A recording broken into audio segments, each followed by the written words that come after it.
The alarm sounded across the bridge of the UES Phoenix. Captain Jake Morrison looked up from his coffee and walked to the main screen.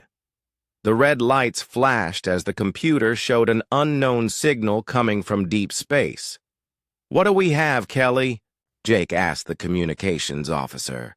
Kelly Wright turned around in her chair. Her fingers moved quickly over the control panel. "It's a distress call, Captain, but the language is completely new. The computer is trying to translate it now." Jake nodded and looked at the screen.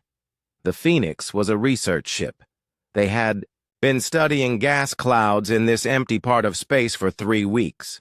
There were no known planets or ships in this area. Finding someone here was very strange. "How far away?" Jake asked. "About 6 hours at normal speed," said navigator Rick Stone.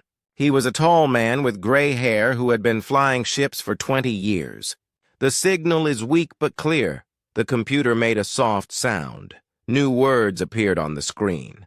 Kelly read them out loud. "Help us. Ship broken. Engines dead. Please help. We are peaceful traders." Jake looked around the bridge.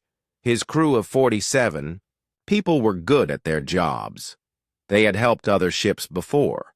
It was the right thing to do when someone needed help in space. "Set course for the signal," Jake said, "and wake up Dr. Chen. She'll want to know about this." The Phoenix turned toward the signal. The ship moved smoothly through space. It was not the biggest human ship, but it was strong and well made. The Awaish hull was thick metal that could handle hits from space rocks. The engines were powerful enough to push the ship very fast when needed. Dr. Amy Chen arrived on the bridge 30 minutes later. She was the ship's expert on alien life. She had studied many different species that humans had met before, but she had never seen a completely new one. "Any more information?" Amy asked. "The signal keeps repeating," Kelly said. "Same message over and over. They sound scared." Jake sat in his captain's chair. "Tony, check our weapons, just in case." Tony Blake was the weapons officer. He was a big man with strong arms and a calm voice. "All systems ready, Captain. But this is probably just a broken ship." "Better safe than sorry," Jake said. The hours passed slowly. The crew did their normal jobs while the Phoenix moved toward the signal. Chief Engineer Lisa Park checked the engines. Security Chief Maria Santos made sure all doors and systems were working. Medical Officer Dr. Ben Carter got the medical bay ready in case there were hurt aliens. When they were 1 hour away, the sensors found the alien ship. It appeared on the main screen. The crew looked at it with interest. The alien ship was beautiful. It had smooth curves and shiny metal. Pretty lights moved along its sides. It looked like art more than a machine. But it was not moving. No lights came from its engines. "It's about half our size," Rick said. "Very different design." Amy studied the readings. "I'm seeing life signs. Looks like maybe 20 or 30 beings. Their ship is losing power fast." "Any weapons?" Jake asked. Tony checked his screens. "I see some energy systems, but they're very weak. Like water guns compared to our weapons." Jake nodded. Human ships carried strong weapons because space could be dangerous. Pirates, hostile aliens, and even animals in space sometimes attacked. Ships. Earth had taught humans to always be ready for trouble. "Open a channel," Jake said. Kelly worked at her controls. "Channel open, Captain. Unknown ship. This is Captain Jake Morrison of the UES Phoenix. We received your distress call. Do you need help?" The answer came quickly. The voice was high and musical. The computer translated the words. "Oh, thank the stars. Yes, we need help. Our engines have failed. We cannot move. We are dying slowly." "We're coming to help you," Jake said. "What species are you? We want to help in the best way." We are Zephyrians of the Peaceful Collective. I am Ambassador Vextar. We are traders and explorers. We mean no harm to anyone. Amy stepped forward. This is Dr. Amy Chen. I study alien biology. Can you tell us about your needs? Air, temperature, gravity? We breathe nitrogen and oxygen mix. We like cool air and low gravity. We are, how do you say, delicate beings. Jake looked at Amy. She made notes on her tablet. We can work with that, she said quietly. Ambassador Vextar, we'll be next to your ship in 1 hour. We'll send a team over to look at your engines. Can your people handle meeting with us? There was a pause. Then the alien voice came back, sounding worried. What kind of beings are you? We have never heard of humans before. We're from Earth, Amy said. We're explorers and scientists, just like you. We want to help. Earth? The alien voice sounded confused. We do not know this world. Is it in the inner rim where all civilized species live? Jake and Amy looked at each other. No, Amy said. Earth is pretty far from the main trade routes. We're still new to meeting other species. The Phoenix moved closer to the alien ship. On the main screen, they could see the ship more clearly. It really was beautiful, with flowing lines and crystal windows. But it looked fragile, like it was made for peaceful space, where nothing dangerous ever happened. Their ship looks very different from ours, Lisa said quietly. She had come to the bridge to see the aliens. Tony nodded. No heavy armor, no big shields. These people have never been in a real fight. The alien ship grew larger on the screen. Jake could see small figures moving behind the crystal windows. The Zephyrians looked thin and delicate, even from far away. Captain, Kelly said, I'm getting more signals from their ship. They're talking to each other, but they don't know we can hear them. What are they saying? Kelly listened to her earpiece. Her face looked confused. They're asking questions about us. They want to know what kind of ship we have and where we come from. They sound nervous. Jake thought about this. It was normal to be careful when meeting new species. Humans were always careful too. Ambassador Vextar, Jake said into the radio. We're very close now. Are you ready for our team to come over? Yes, the alien voice said, but it still sounded worried. We are grateful for your help, but please be gentle. We are not used to meeting unknown species. Don't worry, Amy said. We'll be very careful. The Phoenix stopped next to the alien ship. Jake looked at his crew. They all looked ready to help.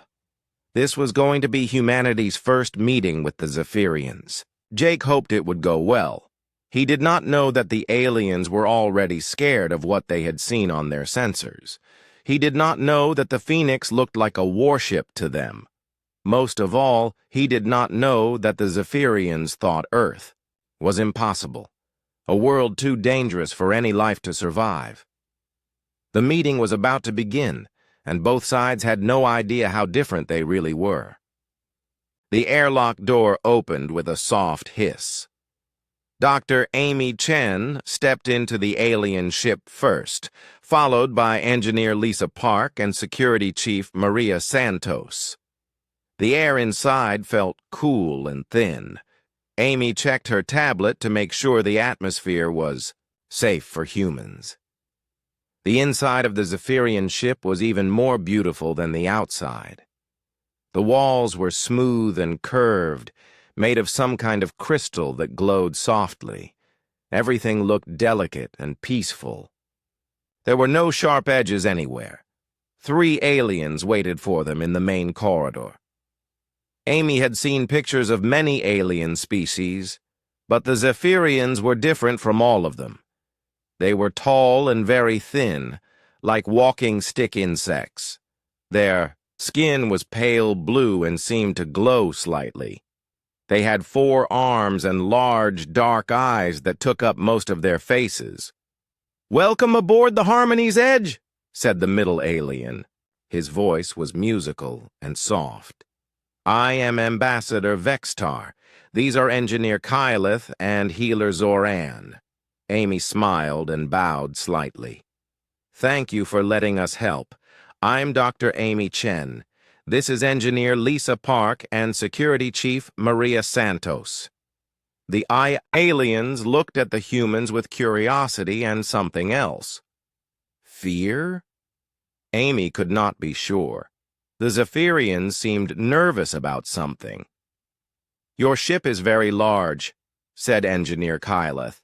His voice shook a little. "And very solid-looking." Lisa nodded.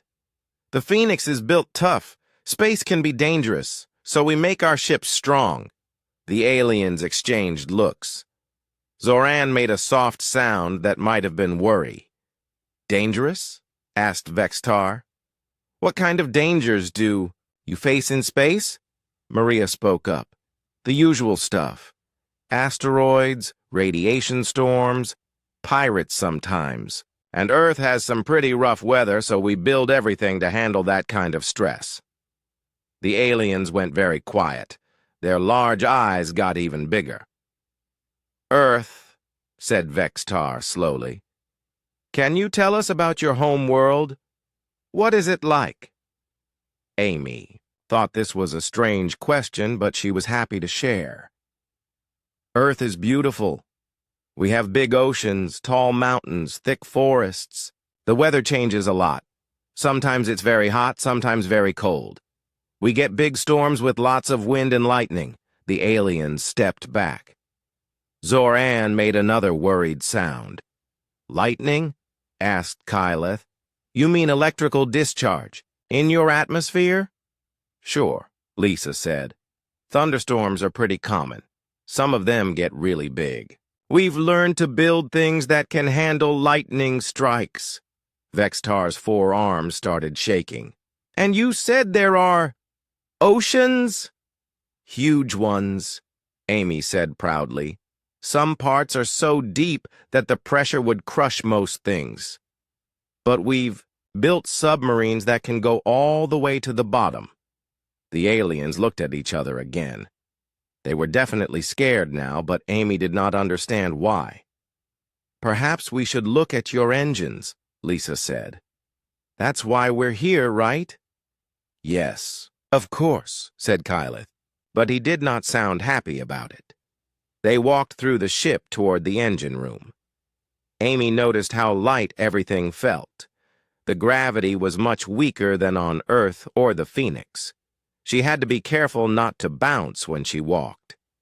The walls were covered with soft materials that looked like they would break if touched too hard. Even the floor felt fragile under their feet.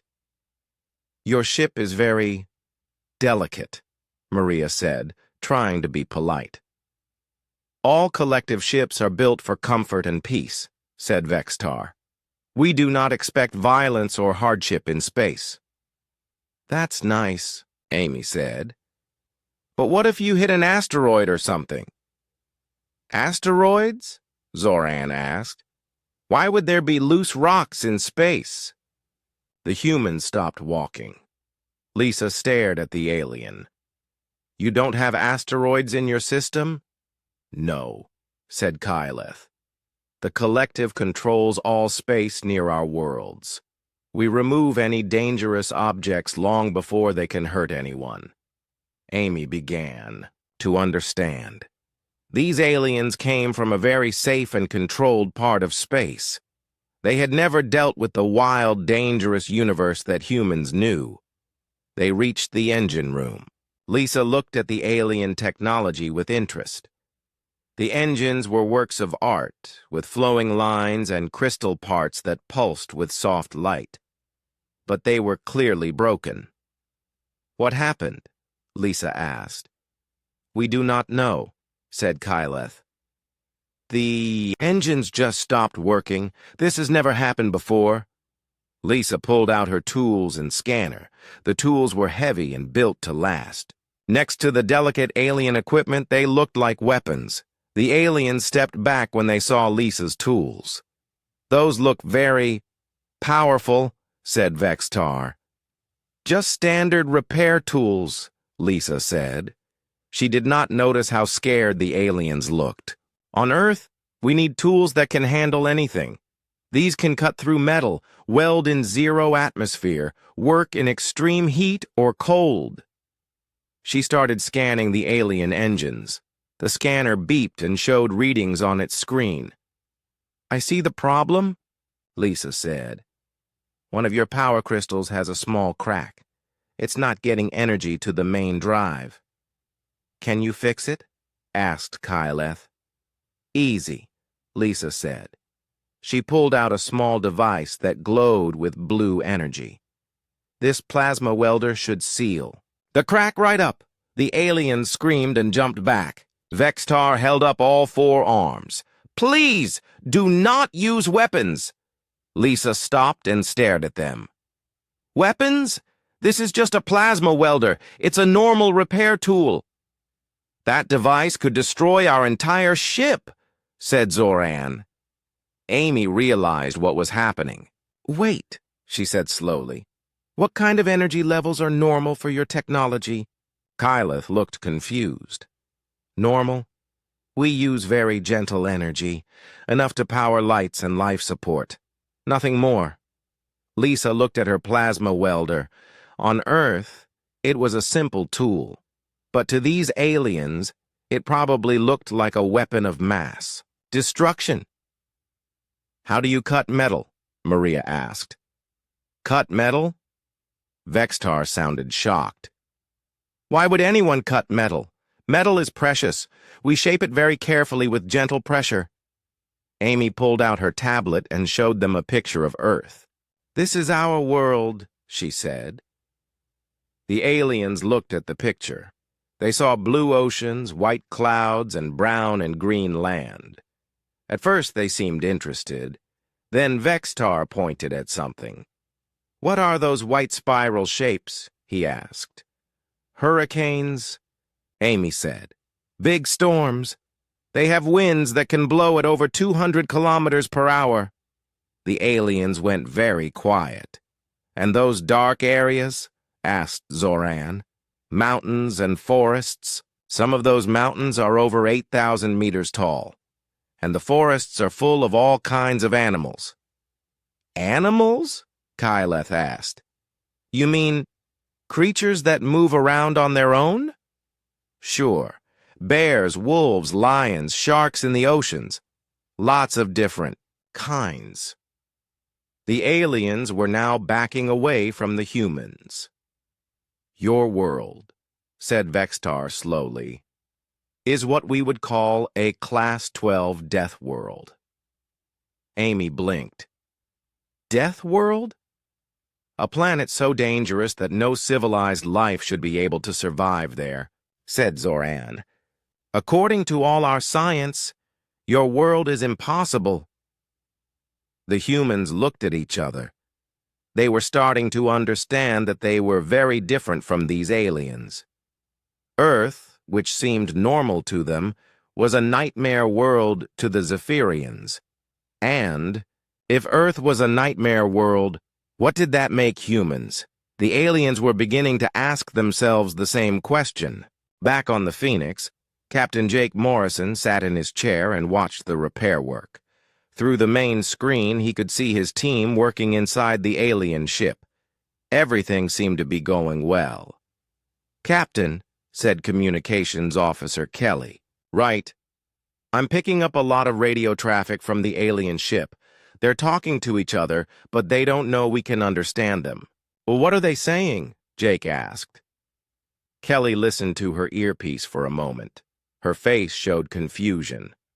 "They're talking about our ship. They want to know how thick our hull is and what our weapons can do. They sound really worried about something. On the alien ship, Dr. Amy Chen was trying to calm down the Zephyrians. They had been very upset ever since she told them about Earth." Please understand, Amy said gently. We're not dangerous. We're explorers and scientists, just like you. Ambassador Vextar's 4 arms were still shaking. But you come from a death world. How is this possible? How did your species survive? Earth isn't that bad, Amy said. Yes, we have storms and wild animals, but we learned to deal with them. We built houses to keep out the weather. We made tools to protect ourselves.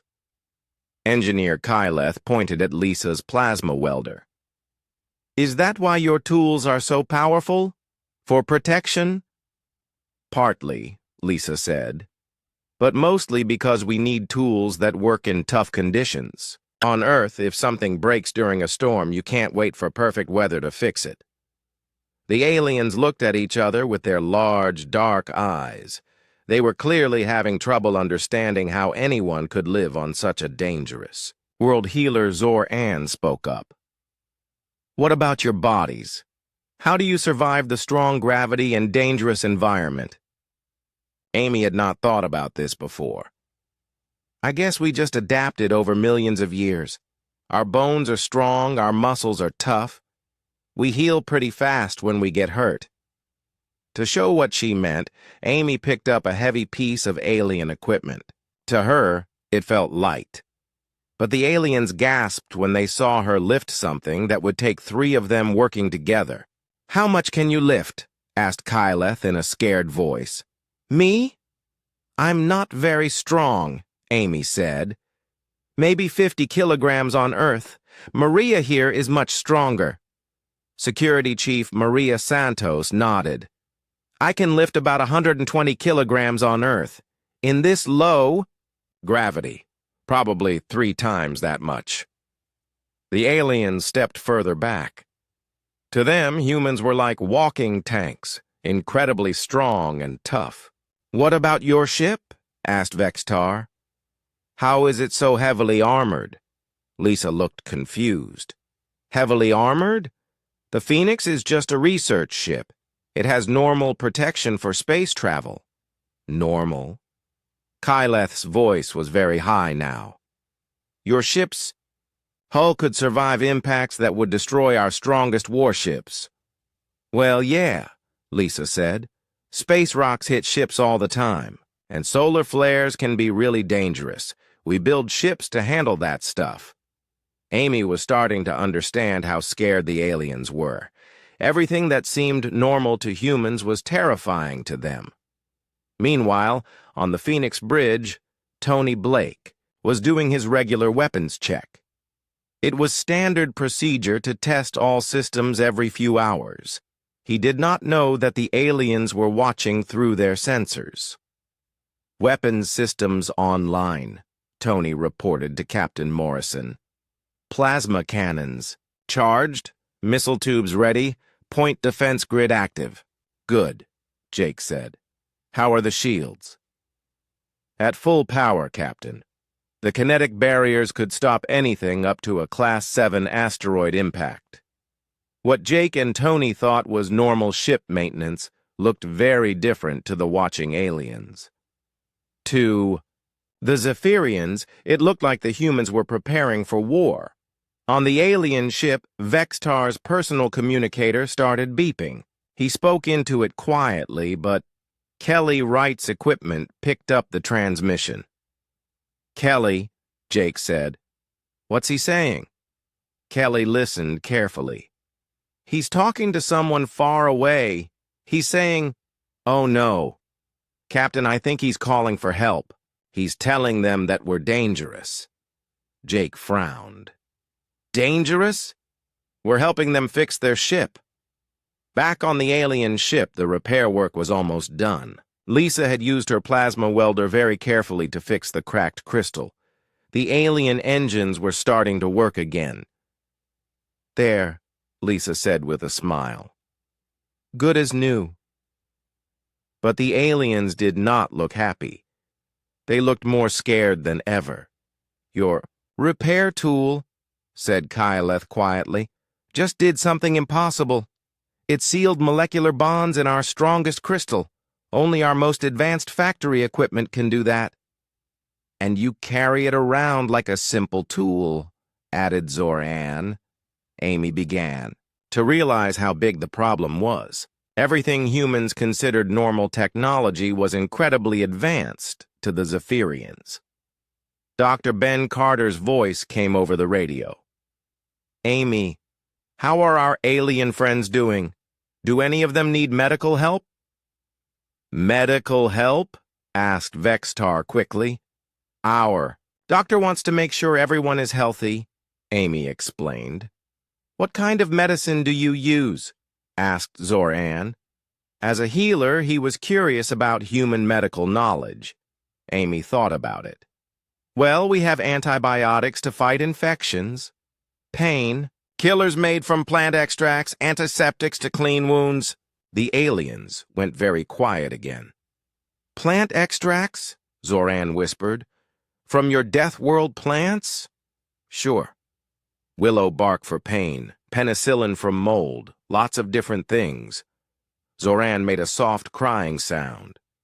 Those substances would be deadly, poison to us. Your medicine is too strong for any civilized being. Amy felt terrible. She was trying to help, but everything about humans seemed to scare these peaceful aliens. Lieutenant Dan Foster's voice came over the radio. Captain Morrison, I'm starting the hourly security sweep now. On the Phoenix, Dan walked through the ship checking all the doors and weapons lockers. It was normal procedure to make sure everything was secure. But to the aliens watching through their sensors, it looked like humans were constantly preparing for battle. Your people check weapons every hour? Asked Vextar. It's just standard security, Maria explained. We want to make sure everything works if we need it. If you need it for what? Asked Kyleth. Maria thought about it. Pirates, hostile aliens, dangerous space creatures. You never know what you might run into out here. The aliens looked at each other with growing fear. In their peaceful part of the galaxy, there were no pirates or dangerous creatures. The idea that such things existed was terrifying to them. Vextar spoke into his communicator again. This time he spoke faster and sounded more scared. On the Phoenix Bridge, Kelly was listening to the alien transmissions. Captain, she said urgently, he's calling for military ships. He's telling them that humans are a threat to all civilized life in the galaxy. Jake stood up quickly. What? We're just helping them. I don't think they see it that way, sir. To them, we look like monsters from a nightmare world. Jake looked at the alien ship on his screen. His crew was just trying to help some people in trouble. But somehow, their good intentions had gone very wrong. Amy, Jake said into the radio, I think you need to come back to the ship, now. On the alien ship, Amy heard the captain's worried voice. She looked at the scared aliens and realized that first contact with humanity was not going the way anyone had hoped. The Zephyrians thought they had asked for help from peaceful traders.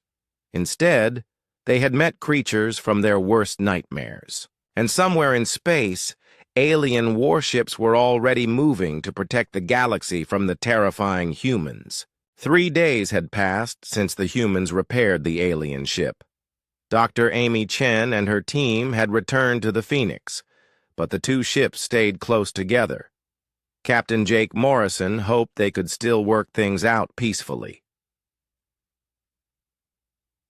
The Zephyrian ship, Harmony's Edge, was working again, but Ambassador Vextar said they were waiting for other ships to arrive. Jake did not like the sound of that, but he wanted to give diplomacy a chance. Captain, said Navigator Rick Stone, I'm detecting 12 ships approaching our position. They'll be here in about an hour. Jake looked at the sensor readings. The ships were moving in a military formation. That doesn't look like a rescue mission. Communications Officer Kelly Wright was monitoring alien radio traffic. Sir, they're calling themselves the Collective Defense Fleet, The leader is someone called War Commander Thexnall. War Commander? Jake repeated.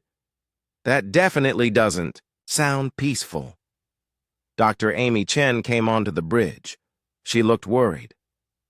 Captain, I've been thinking about our conversations with the Zephyrians. I think we have a big misunderstanding here. What kind of misunderstanding? Jake asked. They think we're monsters, Amy said simply. To them, Earth is impossible. Humans shouldn't exist. They can't understand how we survived on such a dangerous world. But we're not monsters, said Tony Blake. We're just people. To them, we're creatures from a nightmare world with weapons they can't imagine and strength they can't understand, Amy explained. They're scared of us. Jake thought about this. Can we explain that we're peaceful? I've been trying for 3 days, Amy said, but everything we do seems to make them more scared. The alien fleet appeared on the main screen. 12 ships, in perfect formation, all pointing their weapons at the Phoenix. The lead ship was twice the size of the others, with flowing lines and crystal decorations like all Zephyrian ships. Incoming transmission, Kelly announced. Put it on screen, Jake ordered. The face that appeared was similar to the other Zephyrians, but this one wore what looked like military decorations. War Commander Thexnall had large, angry eyes and spoke in a commanding voice. Human vessel, you are surrounded. I am War Commander Thexnall of the Collective Defense Fleet. You will surrender immediately and submit to protective custody. Jake stepped forward. War Commander, I'm Captain Jake Morrison. We responded to a distress call from one of your ships. We're explorers, not warriors. We don't want any trouble. Your intentions do not matter, Thexnall replied. You are creatures from a Class 12 deathworld. Your very existence threatens all civilized life. You will surrender now or face the consequences. Amy moved next to Jake. War Commander, please listen. We understand there's been a misunderstanding. We're scientists and explorers. We want to be friends with your people. Friends? Thexnall's voice rose in pitch. You carry weapons that could destroy planets. Your ship has armor that our strongest weapons cannot penetrate. You are death incarnate. Jake looked confused. Our strongest weapons? War Commander, this is a research ship. We only have basic defensive systems. Lies, shouted Thexnall. Our sensors show your ship carries enough firepower to destroy our entire fleet. Tony Blake checked his weapons panel and shook his head. Captain, we've got standard plasma cannons and some mining equipment. Nothing special. But what the humans called standard was anything but standard to the Zephyrians. The Phoenix's basic weapons were designed to handle Earth's dangerous space environment. They could destroy asteroids, fight off space pirates, and deal with the giant creatures that sometimes lived in Earth's outer system. To the peaceful collective, these were weapons of mass destruction. You have 30 seconds to surrender, Thexnall announced. After that, we will be forced to protect the galaxy from your threat. Jake looked at his crew. They all looked ready for whatever came next. These were humans who had survived Earth's challenges and learned to face danger with calm determination. War Commander, Jake said, we don't want to fight, but we won't surrender to false charges. We've done nothing wrong. Time is up, Thexnall declared. The alien fleet opened fire. 12 ships shot their most powerful weapons at the Phoenix. Beams of energy that could melt mountains struck the human ship. The bridge filled with bright light as the enemy weapons hit their target. When the light faded, Jake looked around. Damage report? Navigator Rick Stone checked his instruments. No damage, Captain. Shields absorbed everything. The computer registered the impacts as minor solar radiation. Jake stared at him. Solar radiation? They were shooting at us with weapons. Apparently not very good ones, Tony said. He was looking at his tactical display. Captain, their energy weapons are only putting out about 0.3% of what our shields can handle. On the main screen, the alien fleet looked shocked. Their most powerful weapons had done absolutely nothing to the human ship. War Commander Thexnol's face appeared again. His large eyes were wide with terror. Impossible! Those were our strongest battle weapons. War Commander, Jake said calmly, please stop this. We don't want anyone to get hurt. But Thexanol was beyond reason now. All ships, full power, everything you have. The alien fleet fired again. This time they used every weapon they had. Energy beams, plasma bolts, and what looked like missile weapons all struck the Phoenix at once. The result was the same. The human ship's shields absorbed the attack without any trouble. To the Phoenix's computers, it was just background radiation. They're really trying to hurt us, said Maria Santos, but their weapons are so weak. Jake felt sorry for the aliens. They were so scared that they were willing to attack a ship that had helped them, but their fear was making them do something very stupid.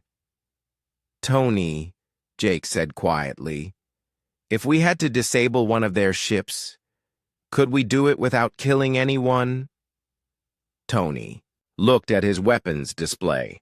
Captain, our mining laser on its lowest setting would probably vaporize one of their ships completely. They're not built to handle any real damage. What about something even gentler? I could try the point defense system. It's designed to stop small asteroids. Maybe it would just disable their engines. Jake nodded. Do it. Target the smallest ship. Just stop their engines. Tony aimed carefully and fired one small pulse from the Phoenix's point defense grid. It was the weakest weapon on the ship, designed to handle space debris. The pulse hit one of the alien escort ships. The ship exploded instantly, vaporized in a flash of light. The alien fleet stopped firing. For a long moment, there was complete silence. Oh no, Amy whispered. We just killed them with our weakest weapon. War Commander Thexnol's face appeared, on screen again. Now he looked absolutely terrified. You destroyed the Swift Current with a single shot. That was our fastest, most advanced ship. We're sorry, Jake said. We were trying to disable it, not destroy it. We didn't know. Your ships were so fragile. Tony finished quietly. Thexnol was shaking now. What you just used, was that your most powerful weapon? Jake looked at Amy. She shook her head sadly. No, Jake said honestly. That was our point defense system. It's for stopping small asteroids. The war commander made a sound like a broken whistle. Your asteroid defense is more powerful than our main battle weapons? War commander, Amy said gently. We tried to tell you. We come from a very different kind of world. Our everyday tools seem like superweapons to you. Thexanol looked around at his remaining ships. They were all backing away from the Phoenix now. All ships, he said in a shaking voice. Retreat to safe distance. Send emergency message to all collective worlds. Deathworld species confirmed. Extreme danger. Do not engage under any circumstances. The alien fleet began to move away from the Phoenix. But Jake knew this was not over. The aliens were more scared than ever, and scared people sometimes did desperate things. Captain, Kelly said, I'm detecting more transmissions. They're calling for reinforcements. Jake sat back in his chair. He had hoped to make friends with a new species. Instead, he had started what might become a war. And the worst part was that humans were so much stronger than the aliens that it would not be a fair fight at all. The Phoenix hung in space, surrounded by the wreckage of the ship they had accidentally destroyed. In the distance, the alien fleet regrouped and planned their next move. First contact with humanity was not going well for anyone. Captain Jake Morrison stood on the bridge of the Phoenix, watching the alien fleet in the distance. The Zephyrians had pulled back after seeing their ship destroyed, but they had not left. For 6 hours, both sides waited and watched each other. "Captain," said Communications Officer Kelly Wright, "I'm picking up a lot of radio traffic. The aliens are talking to their home worlds. They're calling for more ships." "How many more?" Jake asked. Kelly listened to her equipment. "It sounds like they're gathering the largest fleet in their history. Ships from dozens of worlds." Dr. Amy Chen shook her head sadly. "This is getting worse and worse. They're so scared of us that they're willing to risk everything." "Maybe we should just leave," suggested Navigator Rick Stone. "Go back to Earth and let them calm down." "They won't calm down," Amy said. "They think we're monsters from a nightmare world. If we leave, they'll spend years building weapons to fight us. This will just get bigger." Jake knew she was right. Running away would not solve the problem. The aliens would always be afraid of humanity now. "Incoming transmission from the alien flagship," Kelly announced. "Put it through," Jake said. "War Commander." Thexnal appeared on the screen. He looked tired and scared, but he was trying to sound brave. "Human Captain," Thexnal said, "we have contacted the High Council of the Collective. They are sending our entire defense fleet to deal with your threat."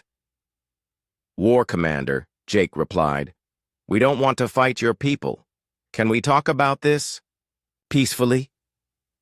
"Talk?" Thexnal's voice was bitter. "What is there to talk about? You have already shown what your weakest weapon can do. Our Science Council has studied your ship. They say your main weapons could destroy entire planets." Tony Blake looked at his weapons controls. "Captain, they're not wrong. Our main plasma cannons could probably crack a small moon if we really wanted to. But those weapons were designed for the dangerous universe that humans knew. In space around Earth, there were rogue asteroids, hostile aliens, and space creatures the size of buildings. Human weapons had to be powerful enough to handle real threats." "War Commander," Amy said, "our weapons are powerful because we need them to be. Our part of space is dangerous, but that doesn't mean we want to hurt anyone." "Your intentions do not matter," Thexnal replied. "A wild animal might not want to hurt anyone, but it is still dangerous." Jake felt insulted.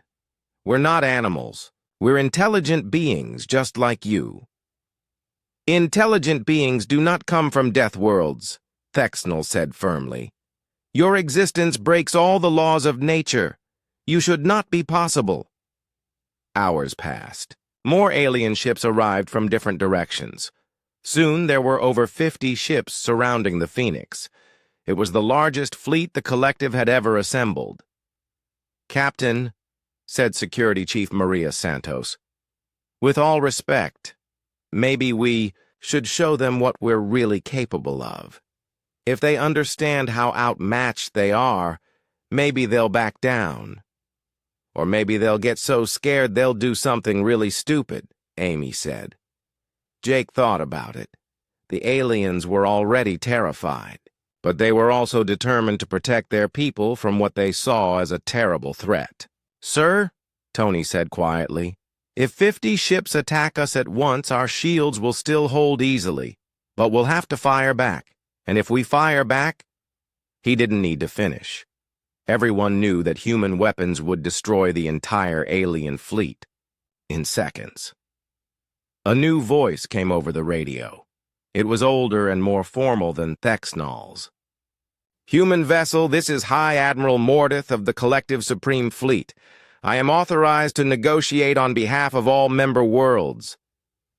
"High Admiral," Jake said, "I'm Captain Jake Morrison. We're honored to speak with you. There is no honor in this meeting, Mordeth replied coldly. You have demonstrated that humans are the greatest threat our civilization has ever faced. We cannot allow you to return to your space and bring more of your kind. High Admiral, we're explorers, not conquerors. We just want to learn about the universe and make friends with other species. Friends? Mordeth sounded shocked. How can there be friendship between predators and prey? You are apex predators from a world of constant death. We are civilized, beings who have lived in peace for thousands of years. Amy stepped forward. Hi, Admiral. Just because we're different doesn't mean we can't get along. Humans have learned to live with many different kinds of beings. On your death world, perhaps. But this is civilized space. There is no place here for creatures like you. Jake was getting frustrated. No matter what they said, the aliens refused to believe that humans could be peaceful. High Admiral, Jake said firmly. We're not leaving. We have as much right to explore space as anyone else. Then you force us to act, Mordeth replied. All ships, prepare for coordinated attack. Target their engines first. If we can disable their ship, perhaps we can capture them for study. Wait, Amy called out. Before you attack, let us show you something. Let us prove that we're not monsters. What could you possibly show us? Asked Mordeth. Amy looked at Jake. Captain, let me try something. Maybe if they understand us better, they won't be so afraid. Jake nodded. What do you want to do? I want to show them what humans are really like when we're not scared or angry. Amy activated the ship's external communication system. Her voice was broadcast to all the alien ships. My name is Dr. Amy Chen, she said calmly. I'm a scientist who studies life on different worlds. I want to tell you about Earth, not as a place of death, but as a place where life learned to thrive. She paused, then continued. Yes, Earth is dangerous.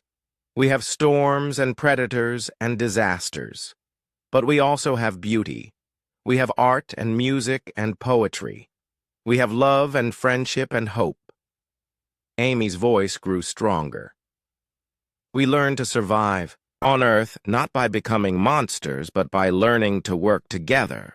When disasters struck, we helped each other. When predators threatened us, we protected each other. We became strong not to destroy, but to preserve what we loved. Some of the alien ships seemed to be listening. The tools and weapons you find, so terrifying, Amy continued.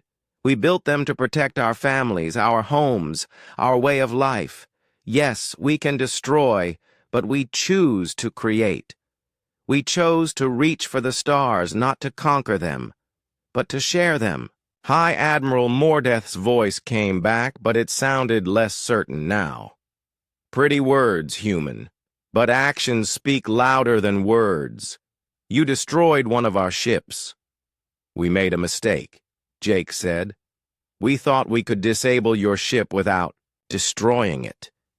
We didn't understand how fragile your technology is compared to ours. That is exactly the problem, Mordeth replied. You are so powerful that even your mistakes are deadly to us. Amy had an idea. High Admiral, what if we could prove that we can control our power? What if we could show you that we can be gentle? How? Amy looked at Tony. Tony, do you think you could use our mining laser to write something in space, like writing in the dust between the stars? Tony thought about it. Maybe. If I used the lowest possible setting and aimed it at some of the space dust out there? Do it, Jake said. Tony aimed the Phoenix's mining laser at an area of empty space and fired it on the lowest possible setting. The laser was so weak that it barely disturbed the cosmic dust, but it was enough. Slowly, carefully, Tony wrote words in space with beams of light. The words appeared in the void between the ships. "We want to be friends." The alien fleet went completely silent. For long minutes, no one spoke. Finally, High Admiral Mordeth's voice came back. It was very quiet. "You used a weapon that could destroy our ships? To write poetry in space?" "It's not poetry," Amy said softly. "It's a promise. We're strong, yes, but we choose to use our strength to create, not destroy." There was another long silence. "All ships," Mordeth said finally, "stand down. Do not fire."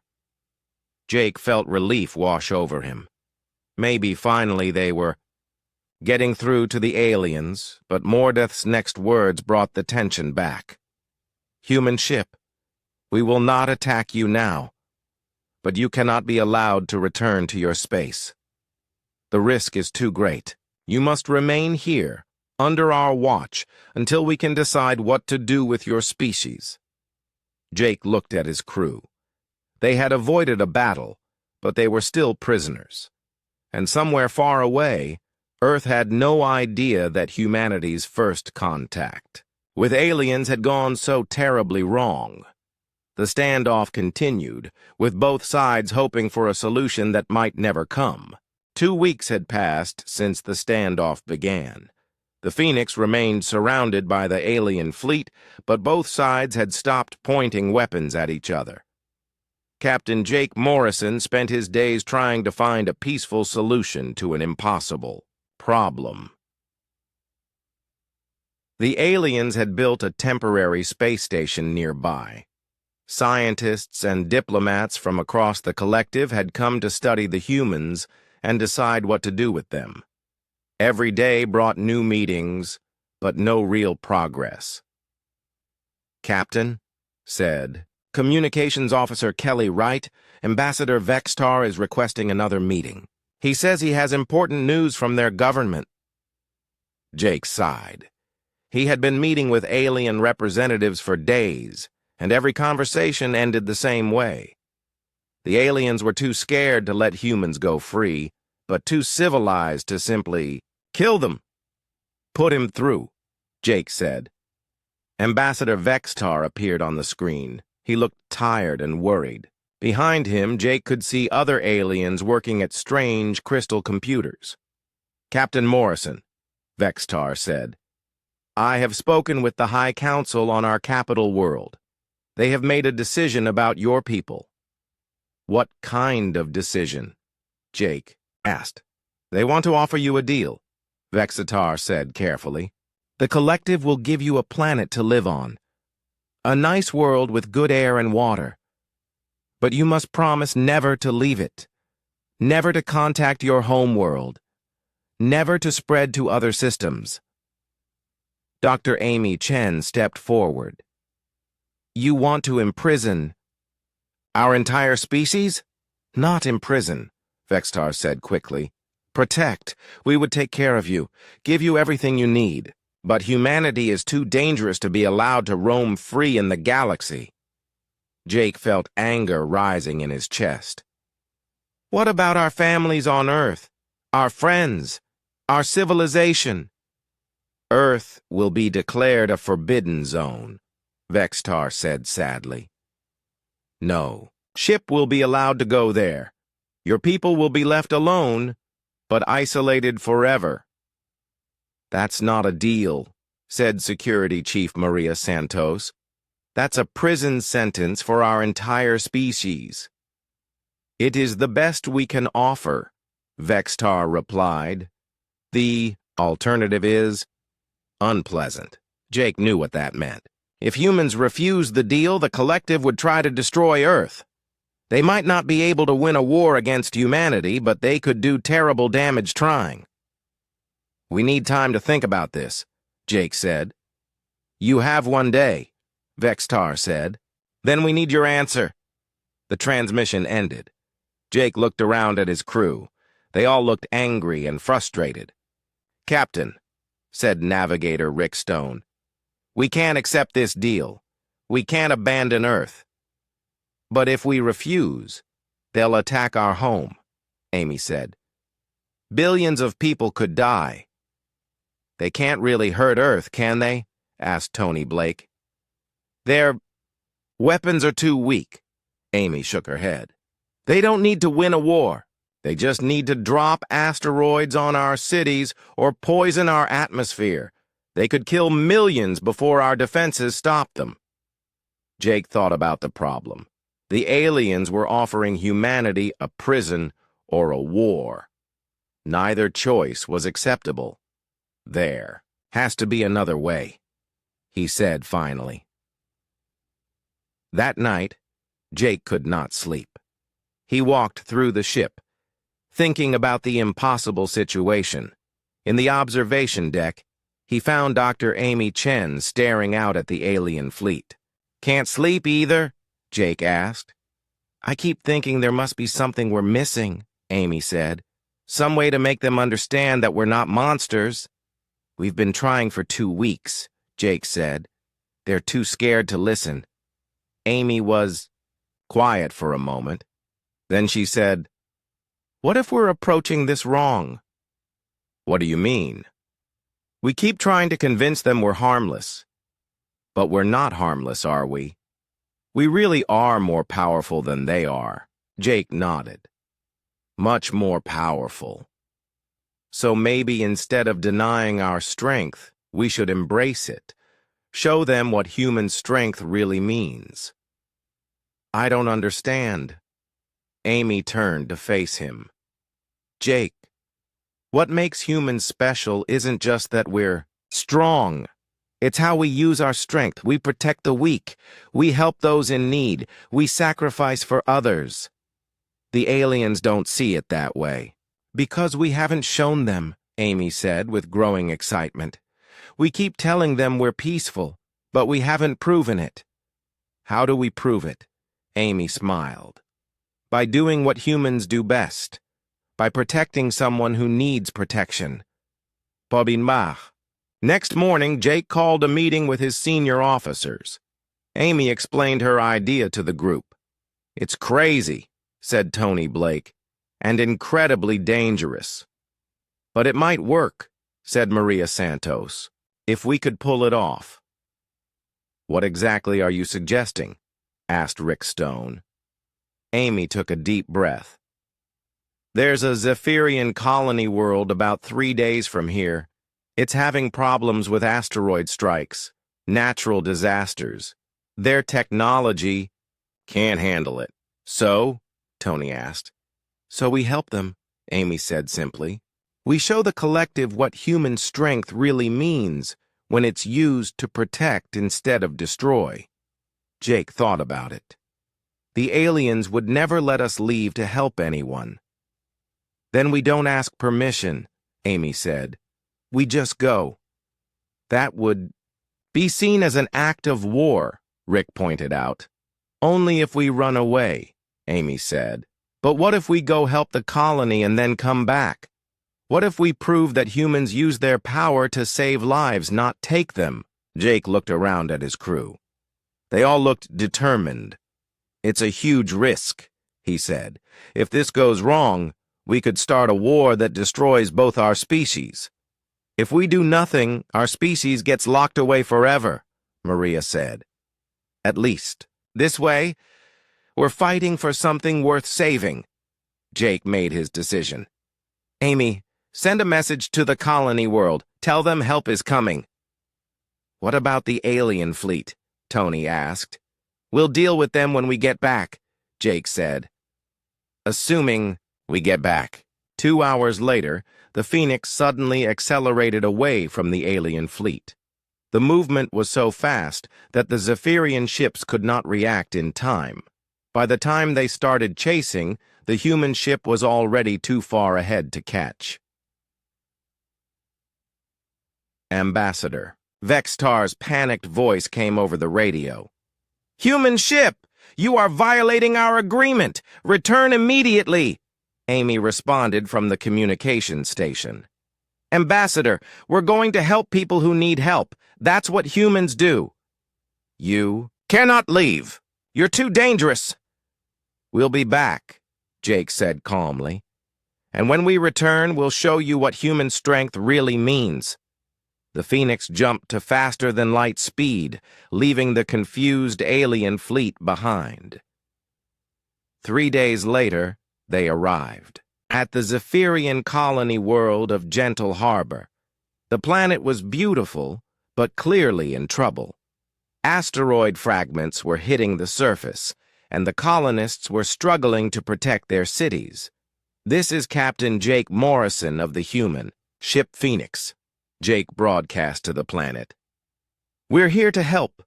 The response came quickly, but it was full of fear.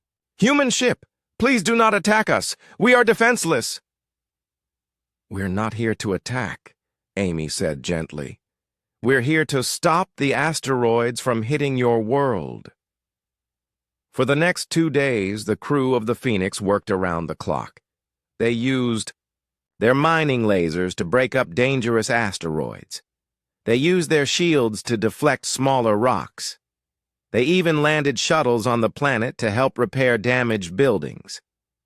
The colonists watched in amazement as the terrifying humans used their powerful technology not to destroy, but to save lives. When the work was done, thousands of Zephyrian colonists were safe. Their cities were protected. Their world was secure. "Why?" asked the colony governor in a confused voice. "Why did you help us?" Amy smiled. "Because that's what humans do. We protect those who need protection." As the Phoenix prepared to leave, messages of gratitude came from all over the colony world. The Zephyrians still did not understand humans, but they were beginning to see them differently. "Now comes the hard part," Jake said as they prepared to return to the fleet. "We have to face the consequences of what we've done." "Do you think it worked?" Rick asked. "We'll find out soon enough," Jake replied. The Phoenix turned toward home, carrying the hopes of 2 species and the future of human freedom among the stars. The Phoenix dropped out of faster-than-light travel to find the alien fleet waiting exactly where they had left it. But something had changed. Instead of 50 ships pointing weapons at empty space, there were now over 100 ships arranged in a defensive formation. "They're really not happy with us," said Navigator Rick Stone as he studied the sensor readings. Captain Jake Morrison looked at the massive fleet on his screen. "Any ships we recognize?" "The original Zephyrian ships are still here," said Communications Officer Kelly Wright. "But I'm seeing vessels from at least 6 different alien species. This isn't just a collective fleet anymore." Dr. Amy Chen joined Jake on the bridge. "Word must have spread across the galaxy. They probably think we ran away to get reinforcements." "Incoming transmission," Kelly announced. "It's High Admiral Mordeth, and he sounds very angry." "Put him through," Jake said. The alien admiral appeared on screen. His usually calm face was twisted with rage and fear. "Human vessel! You have violated every agreement! You have proven that your species cannot be trusted."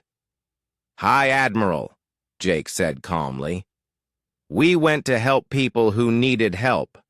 No one was harmed by our actions."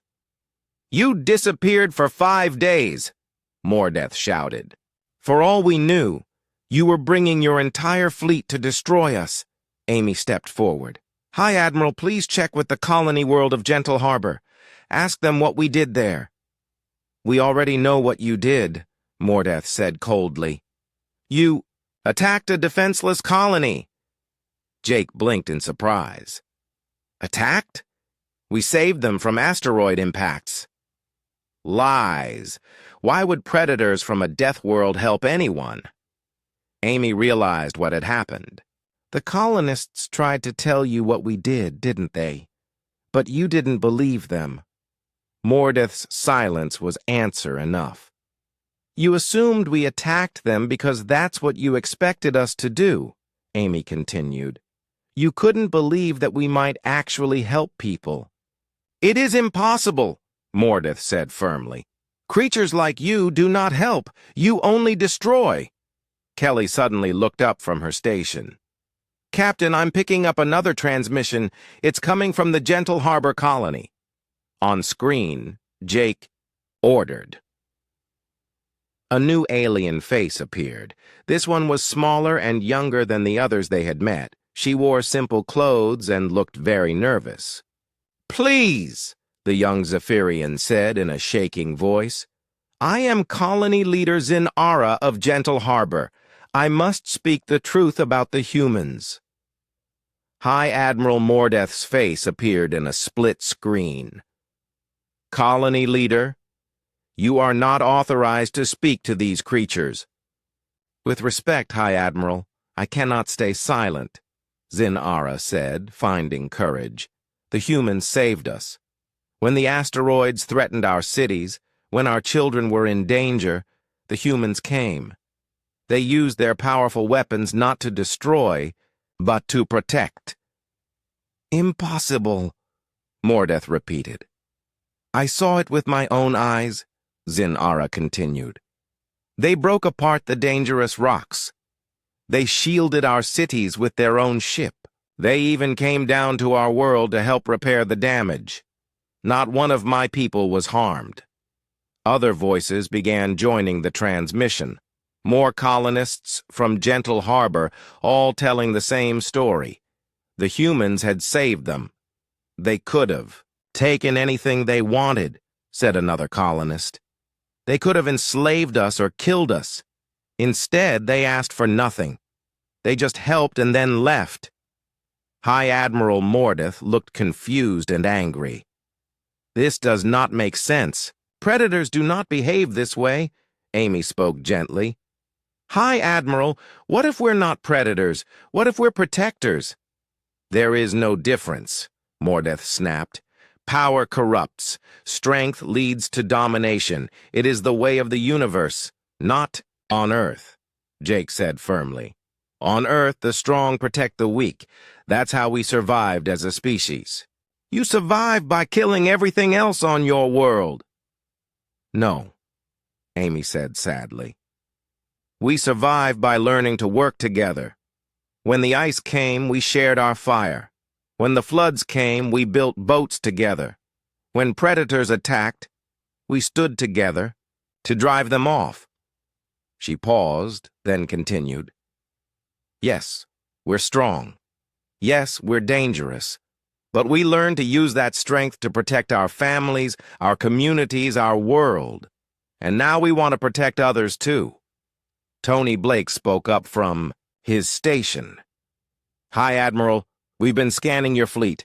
Some of your ships have damage, hull breaches, engine problems. Do you want us to help fix them? The offer seemed to shock Mordeth into silence. You would help repair our warships? He finally asked. The ships that came here to capture you? If you need help, yes, Jake said simply. For a long moment, no. One spoke. Then Zinara's voice came from the colony world. High Admiral, perhaps it is time to listen to what the humans are really saying.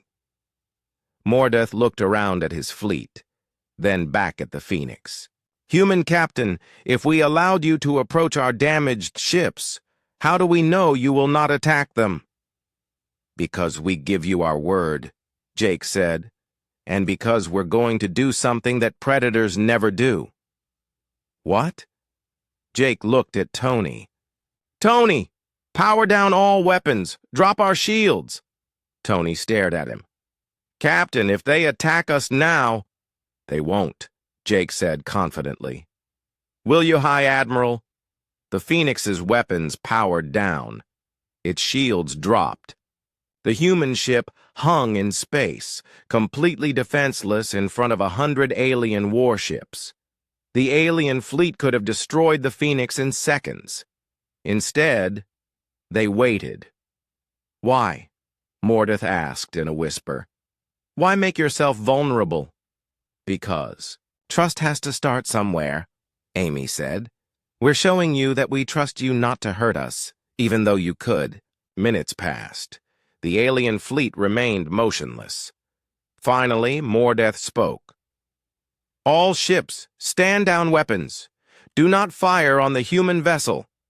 Jake felt relief wash over him. Thank you, High Admiral. Do not thank me yet, Mordeth said. You have created a problem that I do not know how to solve. If you are truly protectors as you claim, then the collective has made a terrible mistake. But if you are lying, we're not lying, Amy said firmly, and we can prove it. How?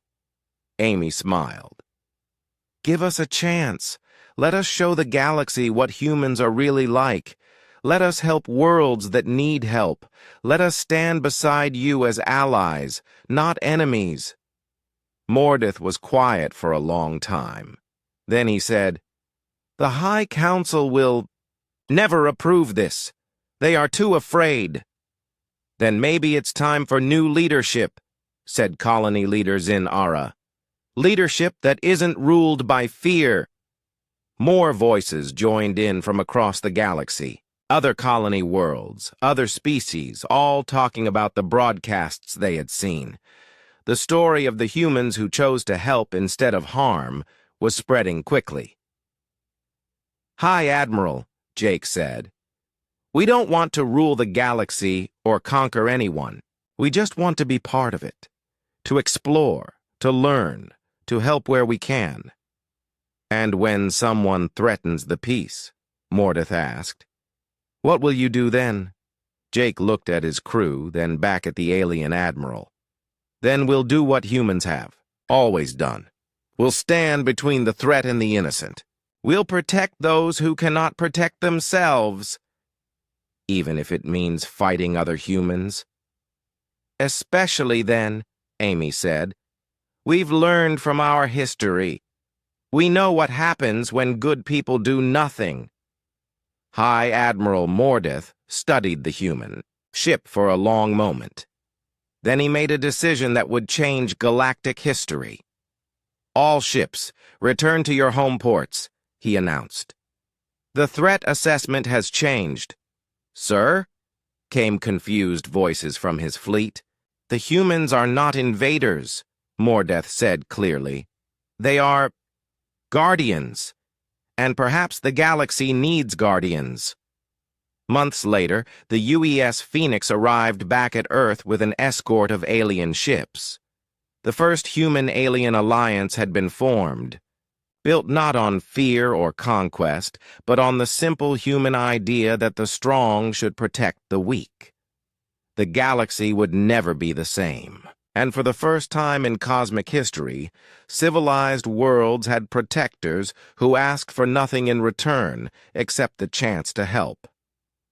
Captain Jake Morrison stood on his bridge, looking at Earth growing larger on the screen. Beside him, Ambassador Vextar observed his first view of the legendary Deathworld. It is beautiful, the alien said softly. I did not expect a world of death to be so beautiful. It's not a world of death, Jake replied. It's a world that taught us how to live. And in the vast reaches of space, other species were learning that lesson too. The age of human exploration had begun, and the galaxy was about to discover what it meant to have protectors among the stars.